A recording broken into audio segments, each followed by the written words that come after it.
Hi, I'm Laura. Hey, I'm Stefan, and you're listening to Attributed, a podcast library by Dreamdata. The purpose of it is to store and share all the knowledge that we have gathered across Dreamdata employees through our LinkedIn Lives, podcasts, and webinars. The typical topics you'll find here can be stuff like marketing, Sales, B2B ads, operations, social selling maybe. Krysten Conner, sales strategist at UserGems, advisor, coach, and all stuff sales and multi-threading today as well. Krysten, I'm very happy to meet you here. Welcome to the show. Oh, thank you so much for inviting me. So happy to be here.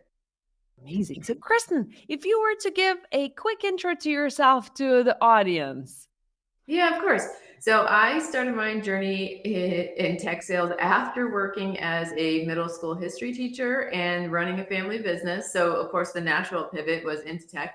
And but after I got into tech, I've been an enterprise AE at multi-billion-dollar companies like Tableau and Outreach and Salesforce, and still wanting to scratch the itch of teaching and helping others. So now I coach AEs on their journey to being top performers, and I work with UserGems as a sales strategist. So that's me in a nutshell. Fantastic. And before we started the show, it's like, yes.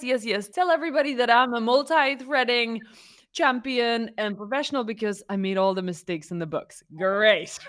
Absolutely. This is going to be an amazing conversation because we're talking about both sales and marketing for multi-threading. This is the topic that I'm very passionate about. I'm in sales, and we're really close with marketing and Dreamdata, how we collaborate, how we work together.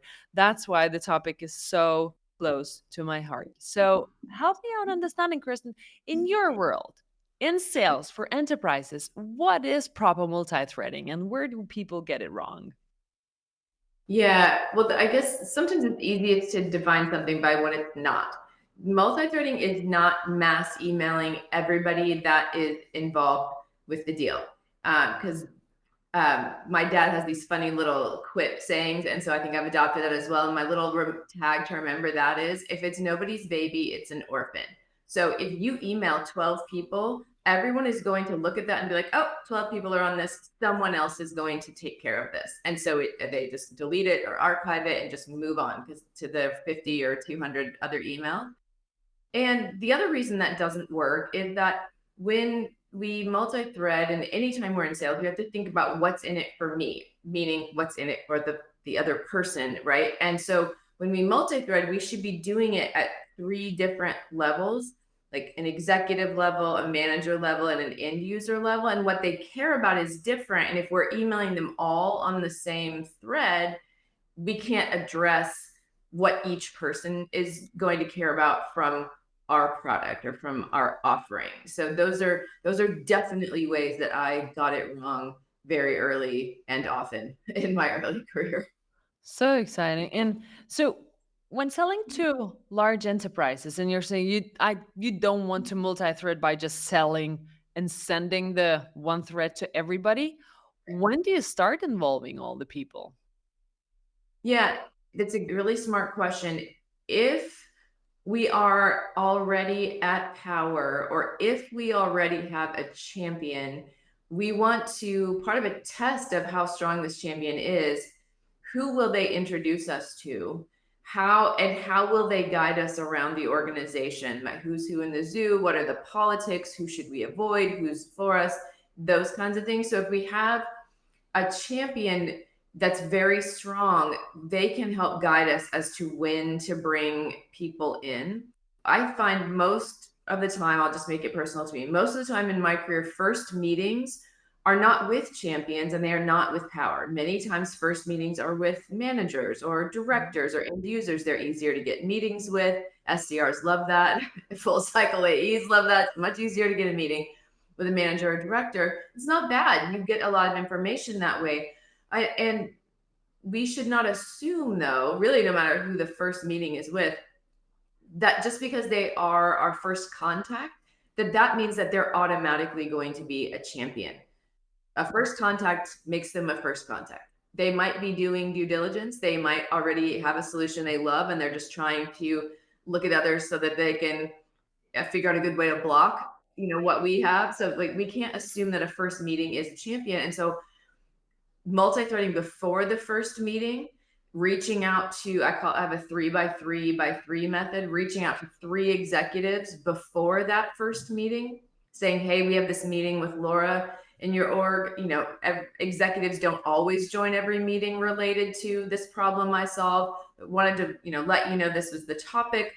Happy to send along an invite, and no worries if you can't attend. I will keep you posted, because that way the executive level in that group knows, and then we haven't set up that first contact to be a blocker or a point of failure.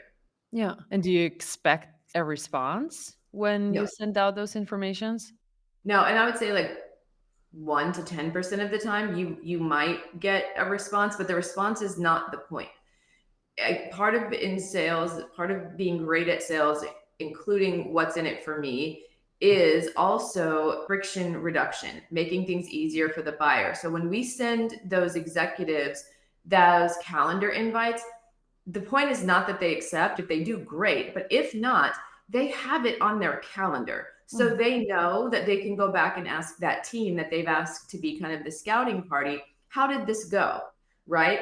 And when we follow up with them that same day saying, hey, we had this meeting, here are the 3 bullet points of what we covered, that's a way for them to register that Kristen did what she said she was going to do. They had the meeting. She sent me the readout. Now, hopefully somebody else from their team also told them what happened, but I'm not depending on that another person to say what I felt like the impact of the meeting was, right? And also I'm making it easy for that executive. They don't have to go hunt down their team. I've already told them what happened during the meeting. Yeah. And is there a threshold for the sizes of the deals that you would do it or not do it, that type of multi-threading? Yeah, I think you have to use common sense when it comes to the type of thing that you sell and the type of organizations you sell to. So one of my coaching clients, he was like, our end users are patients and hospitals. So you're not multi-threading those end users, right? I have another client who they work with small organizations, and he's like, we deal with the CEO and maybe, one other person, but he's like, it would slow down our deals to bring in 12 people. You have to use common sense, understanding like what you sell, how long your sales cycle is, how big the organizations are that you sell to, because you can do a complex sale to a company that has 50 employees, and you can do a complex sale to a company that has 50,000 employees. Sometimes they take just as long, unfortunately. So you just have to use common sense as to like what makes sense to bring. Yeah. Is there anywhere where it can go wrong if you're trying to hit on the wrong people? Yes, you can definitely go wrong if you bring in too many voices, right? Because then it can kind of spread, and then it can it's harder to make a decision with more people. But when you get to a point where if you're reaching out to like so many people that you can't really keep track of them, and you're just deciding, oh, well, I think I should reach out to this person and this person. Yeah. That's really an indication that we probably don't have a strong champion, because a strong champion is going to tell you, hey, I'm in sales, but if I need to buy this, I'm probably going to need marketing to buy in. I'm also going to need probably some IT budget. I'm going to need a project manager from IT. We're going to have to get sign off on that.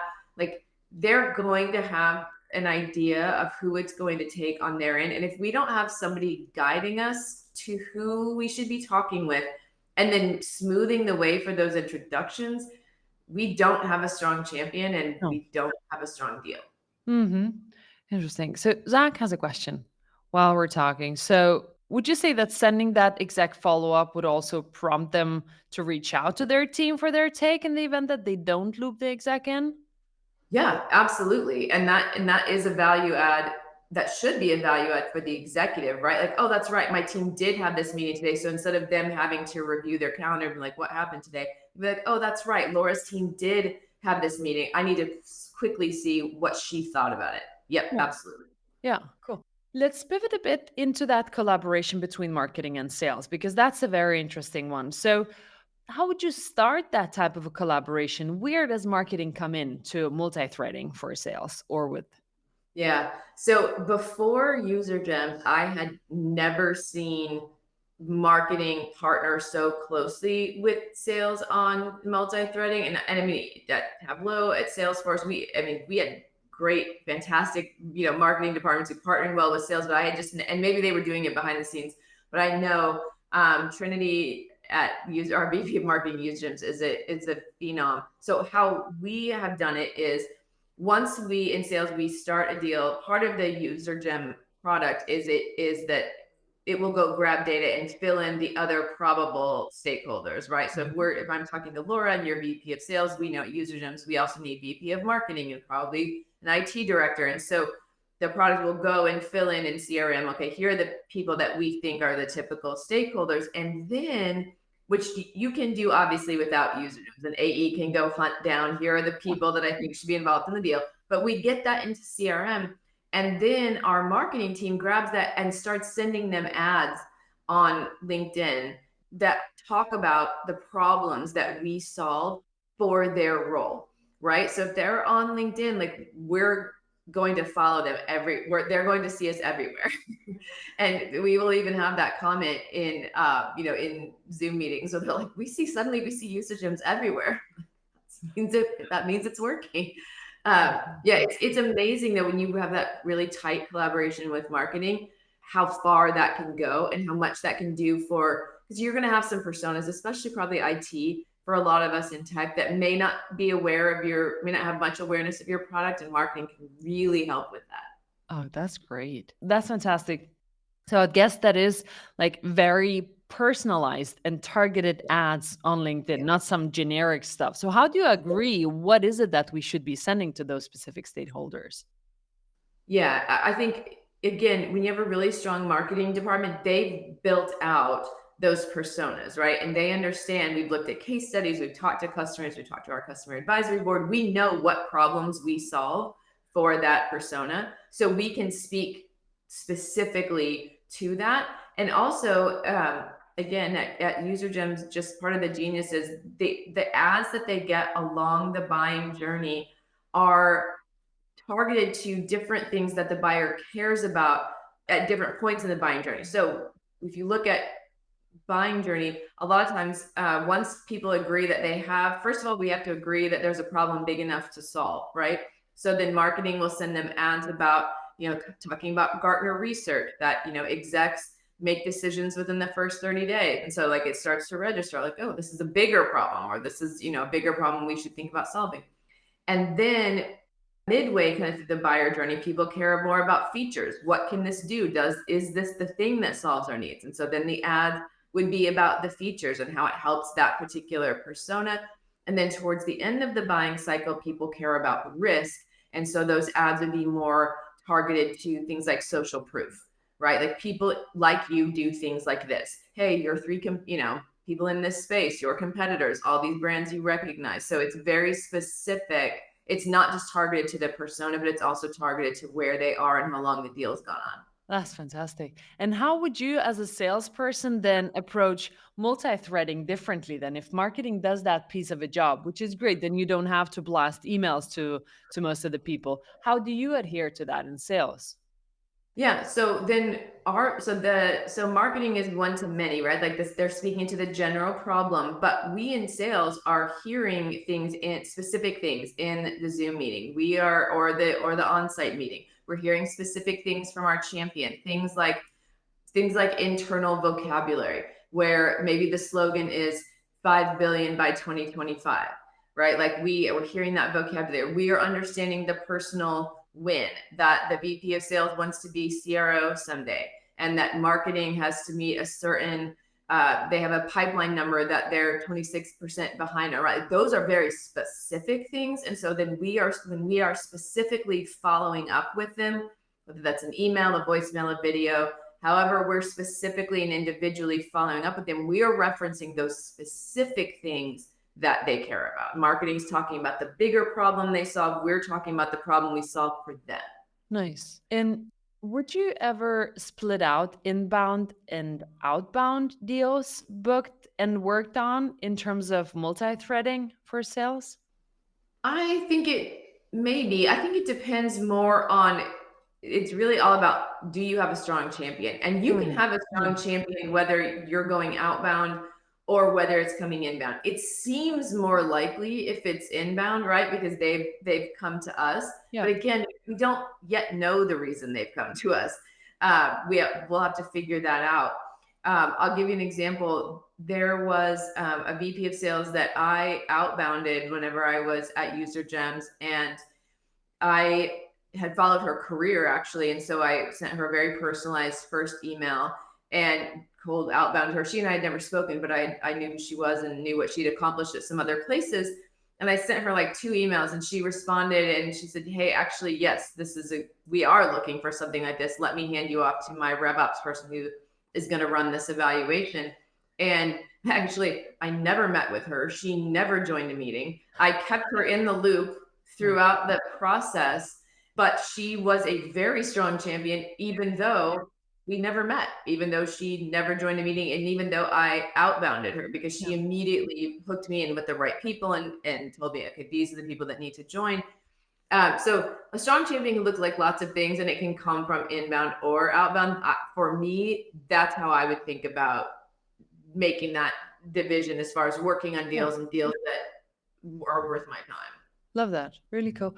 And for companies that are not that good at multi-threading, what are the common challenges that sales teams are facing and thinking, okay, this is hard, and why wouldn't they start doing it? I think multi-threading is one of the top things that sales managers tell reps they should do, and reps agree, but no one tells them how to do it. Like, we have one person on this deal, you should be multi-threading. I agree. Now, like, how would you like me to do this, right? They don't give any specific, and I think that's because a lot of times sales leaders have been top reps themselves, and they think, because they don't have beginner's mind, they think, well, I know how to do this. Yeah. So they think that this other person who is a top performing rep or a good rep, well, they know how to do this. No, maybe they don't. Yeah. So I think that's the hardest thing, is knowing we should do it, but not knowing how. And the other thing is, we are sometimes afraid of stepping on someone's toes, right? Feeling like we don't want to make them feel we are going around them. So again, that's why if we multi-thread before that first meeting, we can avoid some of that you've gone around me feeling, because we haven't even met yet, right? So that's part of it. And then the other thing, if we feel like that they may not be super thrilled about that, when we kick off that first meeting, we can say, hey, Laura, thank you so much for making time today. I'm glad we're getting to connect. I've actually been reaching out to many people in your organization for quite a while. Sally, your CRO, and Taylor, your CMO, and then also had sent a couple of messages to Tim in IT. But I'm glad we're getting to connect. I'm very interested to hear your perspective today. So I've already, in doing that, I've told you a couple of things. I've said, I've already been reaching out to people. Therefore, the implication is I'm not going around you, because I've already been here before you. And also, when I say I'm excited to get your perspective, I've told you that you are one perspective that I'm getting, and I am excited to get it, but I am not setting you up to be my source of how to get to anyone in the organization. And when I naming the people that I've been reaching out to is very important, because it gives me some credibility. Like, I'm not just saying I've been doing it. I know their names, and I've been doing that. And it also then lowers some resistance, because I'm not going to be asking you to introduce me to those people, because I've already been messaging them. So it kind of lowers that defensiveness a little bit. And the other thing is, if we know one of the ways we can know that if they're going to be a champion is if you say to me, oh, great, if, when we get to the end of the call, you sounds like you've already been reaching out to Sally. Let me get an introduction. Let me get you an introduction. Then you've offered it. I haven't put you in a place, though, to be the only person and the only way that I can get to Sally. Yeah. Would you ever ask for that introduction if you're not offered? Probably not in the first call, because I like to tell them I've already been reaching out to them. Yeah. If they offer, that's fantastic. And that is a signal to me that they want to be a champion. They want to help get this done. And so I might ask, where I would ask is maybe in a second or third meeting where where you say, okay, well now, because usually what happens is there's kind of a scouting party, right? There's a manager or director that goes to look at something and they're reporting back to a VP, or they're just deciding if they want to, report out to the VP about what's happened. And so after they look at it and say, okay, well, I think there's value for my team, for my end users, great. That's wonderful. What I have seen from working with my other customers, Laura, is that if your team loves it, that's wonderful. But you probably won't get very far in your organization if we are not aligned with an executive and an initiative that they care about. So, can you walk me through what are the KPIs that your executives are talking about, and where do you think we fit with that? And then if you don't know, like, that's a different story. But assuming that you do know, and you say, oh, well, that's Sally, that's our CRO, then I say, okay, well, it probably would, generally what works best is now looping her in. And so, how would it be best to have I can have my executive team reach out to her? That's typically what we would do. Would that work the best for you? Or do you think just a direct introduction would work the best? I love that. And how often would you keep the stakeholders informed in that multi-threading according to the hierarchies of the company you figured out? Yeah, always and forever, including when it's in procurement. Now, if it's a very large, complex deal, and you've multi-threaded with end users and you've multi-threaded with, champions, ideally, usually by the end, there are people that need to sign off on a deal and just be like, yes, that seems like it will work okay for us. And there are people that are champion or coaching you through the deal. And the people that are championing and coaching you always, forever, keep them in the loop. And here's why. So I just had an AE that I coached, and we were working on helping him close a deal for last quarter. Very large deal for him. It was in procurement. He's like, I talked to the procurement guy last night. He said we had covered off on everything he needed. And, there was no problem. He could sign it. He said, but he still didn't sign it last night. We went through all the terms, and he's like, now it's, 9:00 in the morning, end of quarter. He still hasn't signed it. He's like, I think maybe I'll wait till lunch and ping him again. It's like, you could do that.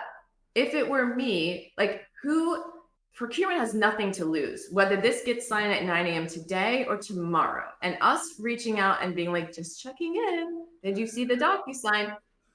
That's annoying to them, right? And it doesn't really carry much weight. Versus I said, okay, who wants this deal to get done? Well, it turned out that there was a rep and her VP that they needed the data from his product to go and land a giant customer.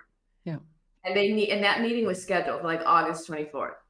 And I said, we need to reach out. I would suggest reaching out to the rep and the VP and be like, here's what's happening in procurement.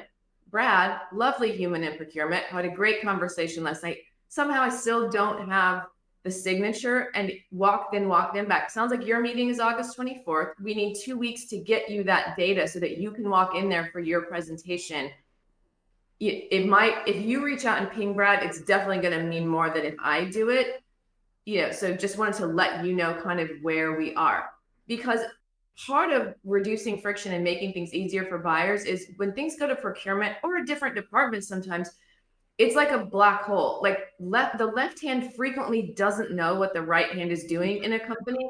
I mean, I bet you $20 they've never met Brad in procurement. They don't know who he is, right? So they don't know what's happening. Whereas then we become a key source of information, and we're helping them get what they want. And when they ping Brad, when they're lighting him up on Slack, and it's not me, it's a VP of sales saying, Brad, can we just get a signature on this so we can get, that carries a lot more weight. So always and forever through procurement until you see closed one. And really even after that, right? Because then you're helping them get set up with onboarding. You're helping them make sure they get value. So always. Fantastic. And taking it back to sales and marketing alignment, you were at the big companies, Tableau and all the rest, and you have not been able to experience marketing helping you out with targeted ads as they are in user gems. And if I was an AE or a sales leader at one of those larger companies and I want this, I want sales and marketing to work together, where do we start? What is it that we can build together to at least take the small steps towards that type of alignment? Yeah, it's a really smart question. I think in companies with a healthy culture, sales and marketing usually are trying to work together. And many times has been my experience at least, that these wonderful humans in marketing are like, tell us how to help you. Like we want to help you, right? And so if you're in a large organization with, a lot of sellers, you'll generally have like a field marketing partner who will help you put on field events. So that's another way. So multi-threading is not just emails and voicemails. If you're doing field sales, or you have a culture where you can travel some when in a later stage deal, that can be a huge thing for multi-threading, is having a field salesperson or a field marketing person put on an event where you and your executives can come and have a happy hour, or you take someone to a sporting event, or whatever it is, or you set up a private offsite dinner at a conference that you both are going to. Like multi-threading can happen in person as well. I would simply reach out to find out who is aligned, and your sales leader should know who in marketing is aligned to your team. And maybe this can be an initiative that you promote together, because maybe joining together, maybe marketing's been trying to figure it out. I would just simply reach out and try to have a conversation and see who can help you. And if for whatever reason the person that's aligned to your team in marketing, they can't do it or don't know how to do it, or they're too busy, like, we're in sales, we reach out to other people. Reach out to somebody who's and again, like, newer leaders are more anxious to make their mark. Does your company have a new marketing director? Do they have a new marketing manager that would like to stand up in an executive meeting and be like, look at this shiny new thing that we are doing for sales, right? Like, again, what's in it for them, and how do we make it easy for them? How do we help them accomplish the goals they have in their career? We can all win. Nice. How do you see multi-threading evolving? Because there are a lot of new tools, a lot of new ways, and a lot of noise as well. So how is it going to evolve? Yes, there is a lot of noise.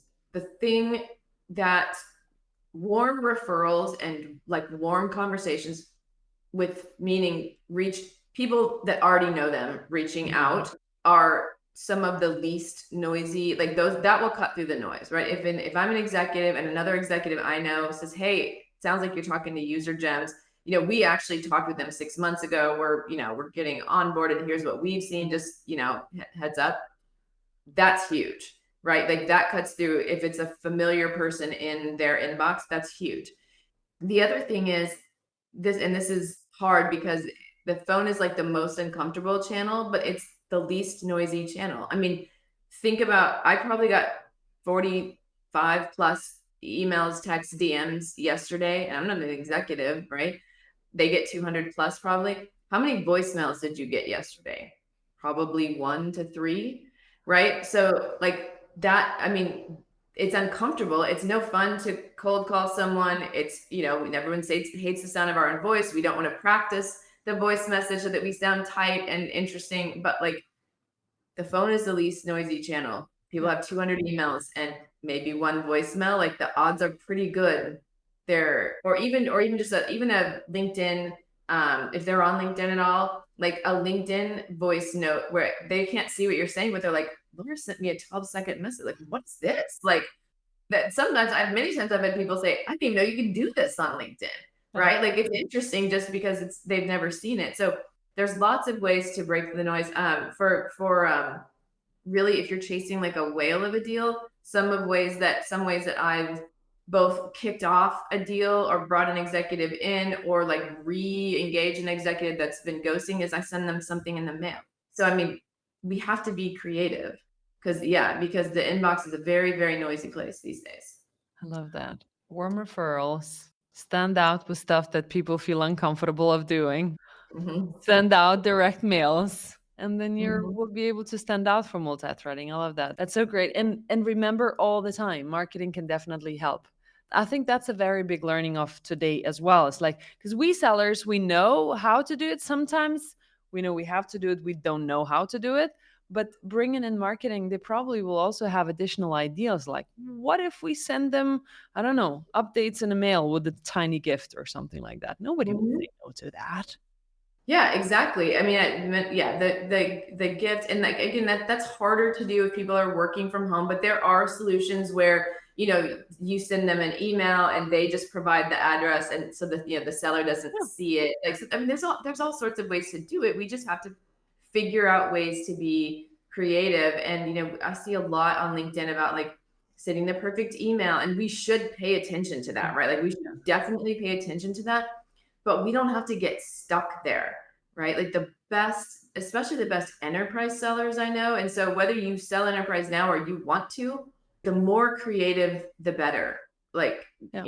do something that people aren't doing. And you might have to pay for it with your own money. Lord knows I did. But like, if I spend $50 to send someone a Yeti and I land a $2 million deal, like I'm okay with sending the $50 Yeti. Like, I don't need to be reimbursed. I'm good. Send me that commission check. Exactly. Great.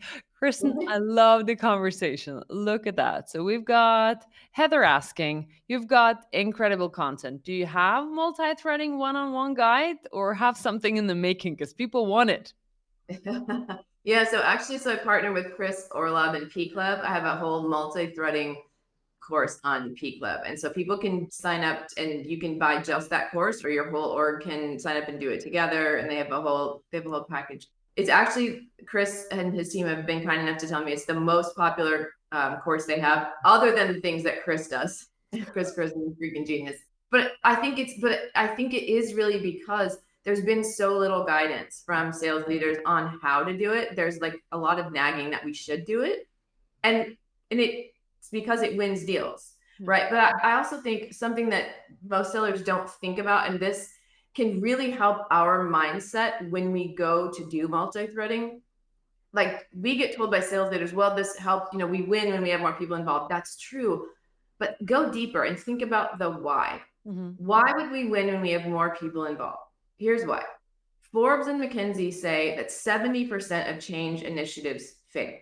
So if I am an executive and I'm going to stick my neck out and say, we should do this thing, like it's pretty likely that like a lot of those things fail. And if I have to go to a CFO on my own and ask for budget and try to justify a spend, especially in this environment, what's more powerful? One VP going to a CFO or four? Mm-hmm. Right. And so we as sellers, we're like, oh God, I don't want to step on their toes and I don't want to offend them or whatever. But if we are saying, hey, listen, Laura, it sounds like you really want this thing. It sounds like you believe the ROI is there for your team. I can tell you from my experience, what I see across my customers is when we have buy-in from marketing, when we have buy-in from RevOps, when we have buy-in from IT, that's a much easier journey for you. And I can give you some like we can work together on messaging. I can tell you how this is going to benefit marketing. Like we can figure out how to bring them in, but it's probably going to be a lot easier for you. It sounds like Mary in marketing might be the person that would benefit the most. What do you think about bringing her in? Right. So when you start to think about, oh God, I'm going to have to stand up at an ELT meeting and justify why I'm asking for $70,000 or $700,000 or $7 million, it makes it a lot easier if I'm not the only one standing up with the PowerPoint. If I've got 3 other VPs saying, yes, our team wants this too.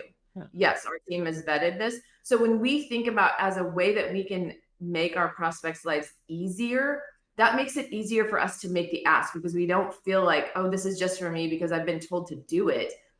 We are helping our prospect get what they want and get something that will help them. And our thing solves their problem, but multi-threading solves the problem of how do they get everything. This is really impactful. And I even think back of one of my deals that I'm working on. That is like, you've got a champion, you've got people wanting it, but in those large organizations, more people have to want this for it to actually go through, because most of the large deals will fall through most probably for inaction or the CFO saying no because there's one person asking for something, even though the ROI is huge. Now, I love this. This is great. Krysten, thank you so much for today. I'm very grateful that you joined our conversation, especially for the sales and marketing alignment. People, go talk to your marketing. They will be able to help you out as well, no matter the size of the deals that you're closing as well. And Krysten, if people want to find you, besides your content on Chris Orlop and that they can take it and learn about multi-threading, where else can they find you? Yeah, so I'm on LinkedIn and have a website, so just KrystenConner.com, but that's linked in my website. You can sign up for, I have a free newsletter, lots of free stuff. So yeah, I would love to talk to you. Fantastic. Thank you so much. We hope you like listening to us. Subscribe to our podcast and the ones that we have been guests on. And if you have any feedback for us, just do let us know. And should there be a guest that you think we should be talking to, then pitch us. We're looking forward to seeing you.